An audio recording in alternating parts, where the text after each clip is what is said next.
कि खैबर पख्तूनख्वा और बलोचिस्तान में अमन व अमान की बिगड़ती सूरत हाल के पेश नज़र इलेक्शन कमीशन ने हंगामी इजलास आज तलब कर रखा है। इससे पहले गुज़श्ता रोज़ बाजोड़ में तहरीक इंसाफ के एक रहनुमा पर हमला हुआ था, जिसमें वो जान की बाजी हार गए थे। वो उम्मीदवार थे जिसके बिना पर NA8 में इलेक्शन मुलतवी कर दिए गए थे और इसके अलावा 2 हल्कों में इलेक्शन कमीशन की तरफ से इंतखाबात मुलतवी करने का नोटिफिकेशन जारी किया गया था। उसके बाद सोशल मीडिया पर गुज़श्ता रोज़ से ही क्यासराइयाँ जारी हैं कि 2 सूबों में इंतखाबात सिक्योरिटी की बिना पर मुलतवी हो सकते हैं। उसको लेके आज एक हंगामी इजलास जो तलब किया गया है, यहाँ पे वज़ीर दाखिला जो निगरान वज़ीर दाखिला है गौहर एजाज, वो सिक्योरिटी सूरत हाल पर ब्रीफिंग देंगे दोनों सूबों में। इसके अलावा दोनों सूबे के चीफ सेक्रेटरी, IGs,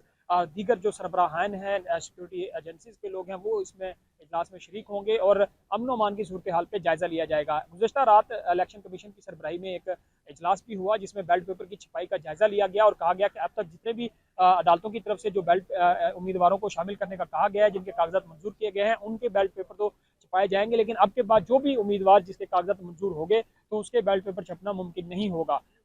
उसी में ज़राए इलेक्शन कमीशन की तरफ से ये भी बताया गया कि 8 फरवरी को हर सूरत इंतखाबात होंगे और इंतखाबात मुलतवी होने का कोई चांस नहीं है। लेकिन ये जो खबरें गर्दिश कर रही हैं, शायद इस बुनियाद पे भी इलेक्शन कमीशन की तरफ से बयान दिया गया है। और दूसरी तरफ हम देखें कि जो बैलेट पेपर्स की छपाई का अमल है वो तकरीबन मुकम्मल होने वाला है। इंतखाबात में आज पूरा एक हफ्ता बाकी है। इलेक्शन कमीशन की तरफ से तमाम तैयारियां मुकम्मल कर ली गई हैं। अगर 2 सूबों में किसी वजूहत पर भी इलेक्शन मुलतवी होते हैं तो ये एक बहुत बड़ा खसारा होगा, क्योंकि अब तक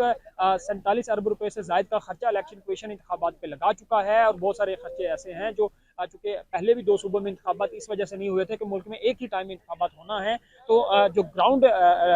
अगर हम सिचुएशन देखें तो वहाँ पे इंतखाबात मुलतवी होने का कोई ऐसा चांस नज़र नहीं आ रहा, लेकिन फिर भी एक जो क्यासराइयाँ हैं, खबरें गर्दिश कर रही हैं, इस हवाले से आज इलेक्शन कमीशन में जब तमाम सरबराहान ब्रीफिंग देंगे, सिक्योरिटी सूरत हाल का जायज़ा लिया जाएगा, तो फिर जो हतमी सूरत हाल है वो भी वाज़े हो जाएगी। अभी हम देख रहे हैं कि इलेक्शन कमीशन में रौनकें लगना शुरू हो गई हैं, सिक्योरिटी के जो एहलकार हैं वो तैनात हो गए हैं और आज बड़ी शख्सियात इलेक्शन कमीशन के इस इजलास में शरीक होंगी, जिसमें 2 सूबों के अमन व अमान की सूरत हाल और इलेक्शन के हवाले से अहम फैसले किए जाएंगे।